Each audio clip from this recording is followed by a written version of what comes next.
everyone, it's Sharana from Pair Weeks, and today I'm going to be reviewing the Hulu limited series, Little Fires Everywhere, Season 1. Do I have to say Season 1 is a limited series? Like, I don't know why I keep saying it. I can't help it. We're just going to say it. Season 1, Episode 2, Seas and All. And I don't know why when I say Seas and All, I think of Flaws and All by Beyonce. I don't know.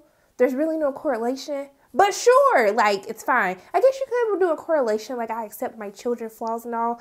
I'm reaching here, but I think I reached far enough to, like, have them parallel one another. So we're going to accept that. So I split this review up into, based on characters. So we're going to talk about Izzy, Pearl, Mia, and Elena, who are basically the four main characters that had some stuff happening to them this week. I'm also going to be giving you the episode 3 today as well, and starting every single week at midnight. At midnight, when the episodes premiere on Hulu on Wednesdays, you will have the my review for the newest episode.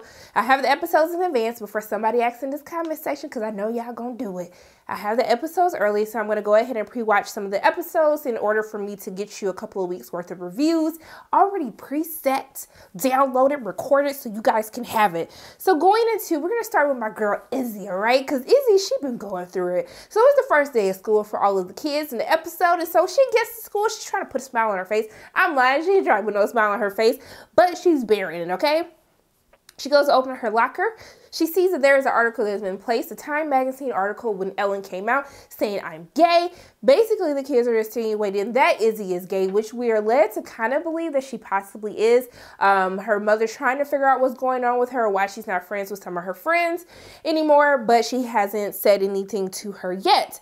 However, she tries to brush it off.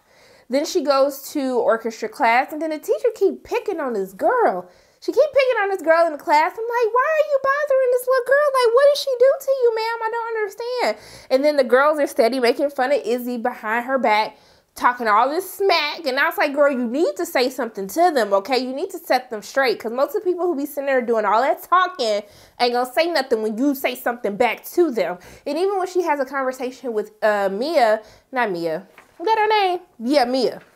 But she has a conversation with Mia, and she was like, your day is that bad? Like, how did you know my day was bad?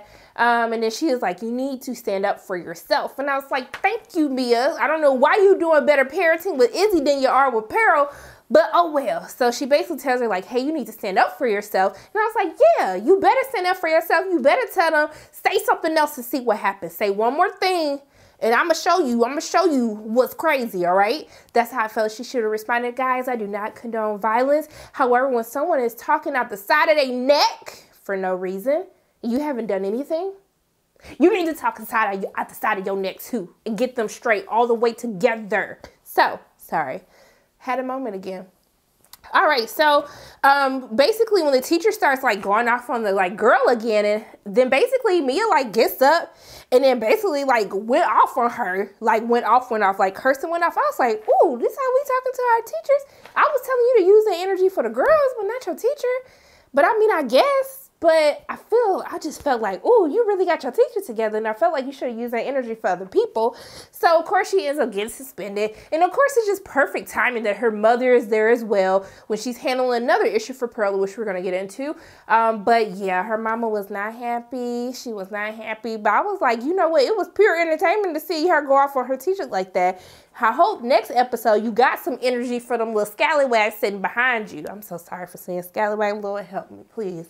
Okay, so let's talk about Pearl. So Pearl's having a hard time in school as well. She meets with her guidance counselor, and then essentially he is basically stereotyping her, assuming because she is black that she's one of the kids coming from Cleveland. I'm assuming the inner city of Cleveland, that she's coming to the school, basically trying to tell her that she is not smart enough for the Algebra 2 class that she's trying to take. He tells her you need to take geometry instead. I don't know what school you've been to before, but here at Shaker, things are going to be a little bit difficult for you from a learning standpoint. So he's stereotyping her because she's white. Of course, she couldn't be smart enough. She couldn't pass the placement exam to get into Algebra 2.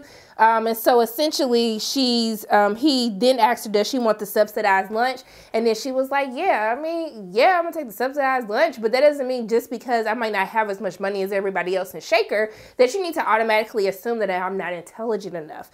See, that's what you get for thinking, okay? And assuming. What happens when you assume? Okay, y'all finish the sentence. Y'all ain't gonna get me demonetized today. So we see that, sorry, my asthma, y'all. So we see that she then tries to talk to her mom. Her mom takes her out to dinner. She's trying to talk to her about the situation that's happening at school. However, her mom seems to have her attention elsewhere, kind of staring at the interaction between one of her colleagues at work and a child. And so she's trying to talk to her and tell her like, hey, this is what's happening. I need your help. But then she basically tells her like, hey, I've always raised you to stand up for yourself, to advocate for yourself, and you need to be able to do that. And so she kind of discounts what Pearl is trying to say to her. So instead, Pearl writes a letter, but then she decides to go to Elena with the letter and basically ask her to read it, since she has a background in journalism, to make sure that she articulated everything in the way that she was supposed to. And because of this, Elena decides, because she always got to be extra and just sticking her nose in other people's business, but I guess Pearl brought it to you, so I'm gonna let it slide. She basically goes to talk to the guy who's counseling herself. She's like, hey, I'm going to get this taken care of for you. Don't you worry about anything. I got you. And it's like, I mean, well, you try to get this stuff taken care of, go ahead and let Elena do it for you. But then we see that Elena's raggedy little daughter, who I can't remember what her name is right now, but you saw that raggedy mess, hot mess of a conversation they were talking about at the dinner table. And we're going to talk about that when we get to Elena, who's having issues writing her college essay, answering a question for Yale, because she has not, she hasn't had to deal with hardships because everything's been fed to her with a silver spoon. She's privileged, y'all. So we see she picks up the letter that Pearl wrote to the teacher. I'm like, Lord, this girl finna steal this girl's letter and use it for her college essay. And I'm trying to figure out what's going to happen when Pearl find out, because it's got to have drama. So Pearl has to find out. And I bet you Elena going to take up for her daughter and not for Pearl. But we're going to see what happened. I'm going to give Elena a chance to redeem herself, even though I know she ain't right. So after that, we see that we see that her and Moody are actually getting closer. So Moody is Elena's son. And basically they've been hanging out. They've been chilling and stuff. And then Moody, he's sitting up here writing like lyrics and poems and stuff for her arms. They like switching off. I was just like, y'all are just so cute and darling together. But I didn't understand when Moody came over to her house, he was like looking through everything. And I guess I can't say nothing because Mia did the same thing when she went to their house on her first day at work. But I'm saying, you walking all up in this lady's space, in her rooms and stuff, you touching stuff, you picking up stuff. I just got paranoid. Like, don't put your germs on my stuff. Didn't nobody tell you to touch anything? You can look, but don't touch. Just go mind your business and hang out with Pearl. I don't understand why you needed to start snooping. But then they end up smoking her mama weed, putting their little germy mouths on her stuff. And so that just gave me anxiety as well. But then we saw them holding hands and stuff. I was just like, you know what? I see y'all, young love. Y'all better go ahead and get it. But that's pretty much all that really happens with Pearl. We do see that in a conversation that happens between Elena and Mia towards the end of the episode, where she basically tells her that she took care of the whole situation with the guidance counselor.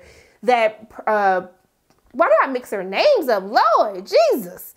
Mia went to go talk to Pearl when she came home and basically asked her, like, hey, did you get everything taken care of at school with the Algebra 2 class? And Pearl basically, she doesn't lie. She just doesn't say all of what happened, how she got to get into her class, which Trip is in, which is Moody's older brother. I don't know if Trip's going to try to make a move on Pearl or not. Maybe I'm just messy. I think I'm just messy and I'm just trying to put all this unnecessary drama into the episode. But if it went there, I'm just going to sit up here and sip my tea. So, she lies to her basically because she doesn't tell the whole truth. Not really. I'm going to say she didn't lie. She told a story. She didn't tell the whole story. Let me put it that way. And so then basically, I don't know how this makes Mia feel, but Pearl is not being open and honest with her as she once was. So we don't know what's going to happen with that storyline. But let's go ahead and talk about Mia real quick. So the episode begins, and then we see Mia's car outside, okay, is doing a little bumping, a little grinding, because they bumping and grinding on the inside of the car. And I was like, oh, okay, we back in May of 1983. I said, okay. All right, Mia, you better get you something in your car. Sometimes you just can't make it to your bed. You can't make it to your house. It is just do what you have to do, Mia, and get up in there. So she getting up in there, but I was like, hold up, that ain't Mia. Hey, Tiffany Boone, how you doing, girl? Tiffany Boone from Hunters on Amazon and The Shy on Showtime. And I was like, hey, girl. And then she was like, oh, my daughter. I was like, your daughter? And then I was like, oh, my God. She was sitting there bumping and grinding in front of her daughter. Now, I talked to my friends about this. We were talking about the episode, and she was like, Sharada, what's wrong with bumping and grinding in front of your kid? I said, but y'all in close proximity. It's one thing, you know, if you got the crib in your room, and you just, what you gonna do? You could be quiet and bumping and grinding, make sure you don't wait, baby, what you gonna do? Walk to another room or something? But you bumping and grinding in close proximity. You just in the car. No wonder the girl woke up. You sitting up here being all loud and stuff. Then she telling him, you gotta go. I mean, shouldn't you have said that before you got into the whole session of bumping and grinding? The baby just sitting up there staring like, I know this ain't right. I should call DCFS right now because you sitting up here just nasty, just doing all of this in front of me, scarring me like a little, in my young state, impressionable state.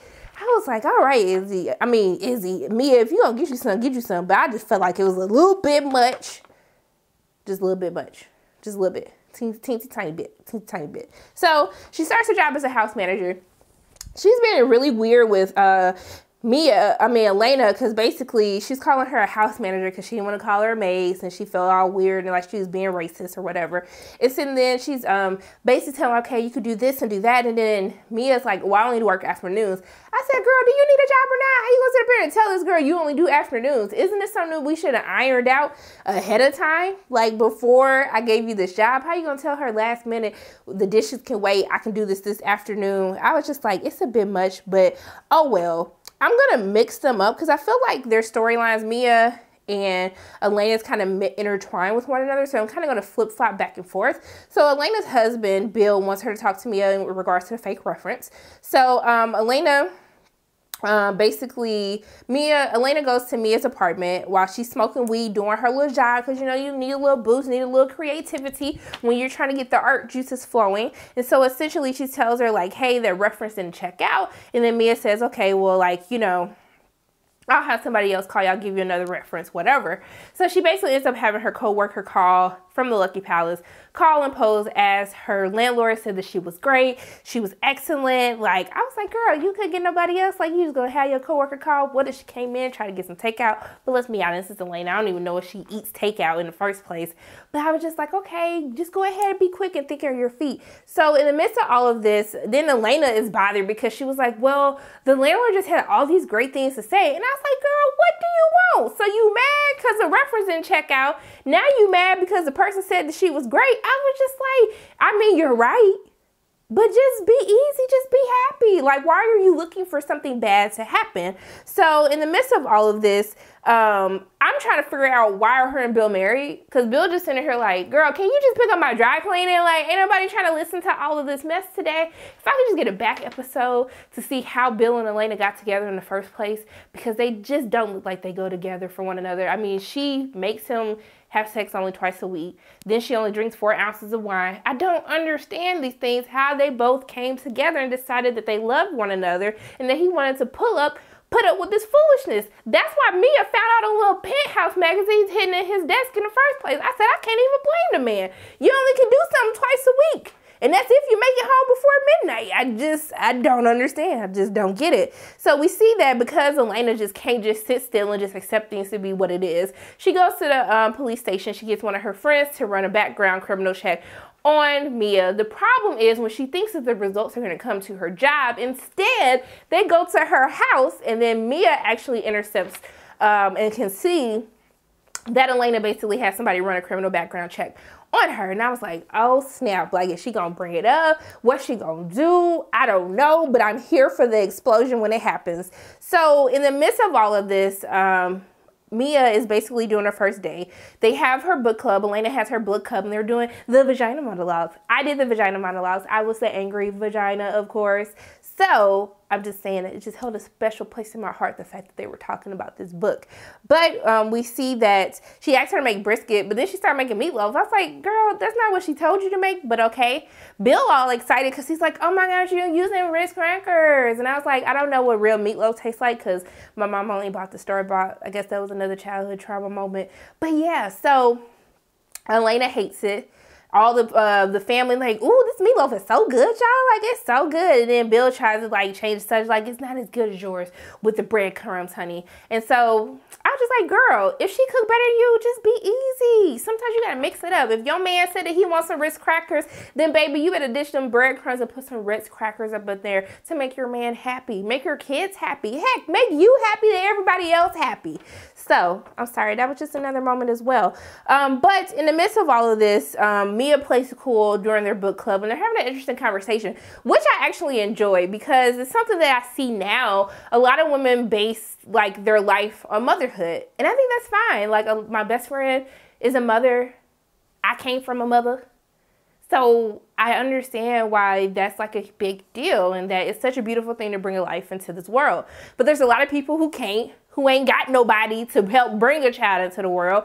And so there's other things that keep us satisfied as women other than just having childbirth. And I like that one of her friends, because all the housewives, they was like, oh, I don't want to talk about this. I don't even want to say the word. And so then basically they get into this whole discussion. She asks them like, why is it because I don't have kids that I can't, you know, be fulfilled as a woman? And I thought it was an interesting discussion. Of course, Elena was on the opposing side. But then Mia tries to take up for her, kind of speaks out of turn, even though the friend was like, I don't think that's what she was trying to say. And I was like, sis, I don't think that is either. But then she kind of hit her. What did she say to her? I want to make sure that I said something the right way. She said, how can we see ourselves when we are afraid to see who we really are? And so you can tell that Elena's trying to fight to be this perception of who she thinks people wants to be. And that's why sometimes it's hard for her to see the good in others, to see who her daughter really is instead of trying to form her daughter to be something that she is not. And also to the situation of why she just has to keep digging and digging and digging on Elena as well. And so because she comes to her rescue, you know, I guess Elena feels a little bit like more content with Mia. And so after the book club is over, she kind of has a discussion with her, and Mia basically tells her like, hey, I saw the criminal background check. And so then they kind of just have this discussion, and then she says like, hey, like I lied, I had my like person call and basically act like he was my landlord because I can't ever find a month to month, especially as a Black single mother, because they never think that I can pay. And so I just didn't want to lose out on another place as well. And so I guess because she was being kind of honest, because I'm sure that Mia is still hiding something, basically Elena invites her to stay to have a drink. I was like, oh, okay, Elena, you gonna drink more than your normal 4 ounces? And then they kind of get into this discussion about how, about motherhood, about raising kids, and how, you know, we think that our children need us so much when they're little. They depend on us. They depend on us to do every single thing. And then when they get older and they kind of grow away, you know, it's kind of just like you realize that it was us who needed them and not the other way around. And then she says, Seeds and All, which is the title of this week's episode. And so this is her kind of talking about how Izzy doesn't like her, how there was once upon a time that they were attached at the hip, but somehow they kind of just grew apart. And then also too, she still doesn't see that they've grown apart because you can't accept your daughter for who she truly is. But she tells Mia that she's done such a great job of taking care of Pearl, and this is when she kind of lets it slip that she helped her get into the Algebra 2 class, which then, of course, Mia gotta just be all extra. She wasn't extra. She was just like, okay, well, I think it's time to go, blah, blah, blah. So then she gets up and then she basically leaves. But before she does, she was like, can you join the book club? I think the next time, what did she say the next book they was gonna read? She said they might read Primary Colors. Y'all know that movie Primary Color? I think it was John Travolta. All I remember is the song with Maya, like, get a superstar. That is what you are. That song used to go hard. I did not own the rights to the song in case y'all try to demonetize me. But yeah, so basically after that, the episode basically ends with her having a conversation with her coworker, who she saw was visibly upset at work.